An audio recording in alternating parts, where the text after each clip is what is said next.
الحمدللہ۔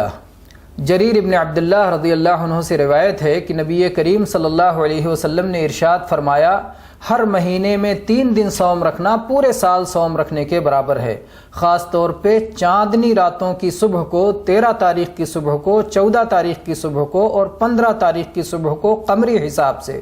یہ سنن نسائی کی حدیث ہے اور علامہ البانی نے صحیح قرار دیا ہے۔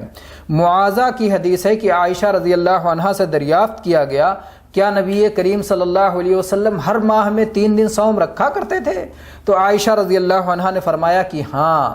تو معاذہ نے پوچھا کہ کس دن، یہ 3 دن کون سے دن ہوتے تھے؟ تو عائشہ رضی اللہ عنہا فرماتی ہیں کہ نبی کریم صلی اللہ علیہ وسلم کوئی بھی 3 دن رکھ لیا کرتے تھے، کسی مخصوص طرح سے 3 دنوں کا اختیار نہیں ہوتا تھا۔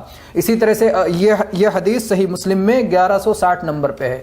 اور ابو ہریرہ رضی اللہ عنہ کی روایت ہے کہ نبی کریم صلی اللہ علیہ وسلم جو میرے خلیل ہیں، آپ نے وصیت مجھے فرمائی ہے 3 باتوں کی، جسے میں مرتے دم تک چھوڑ نہیں سکتا۔ پہلی وصیت یہ ہے کہ ہر مہینے میں 3 دن صوم رکھا کروں، دوسری وصیت صلاۃ ضحیٰ کی ہے، اور تیسری وصیت یہ ہے کہ سونے سے پہلے وتر پڑھ لیا کروں۔ یہ صحیح بخاری اور صحیح مسلم کی حدیث ہے۔ الحمدللہ۔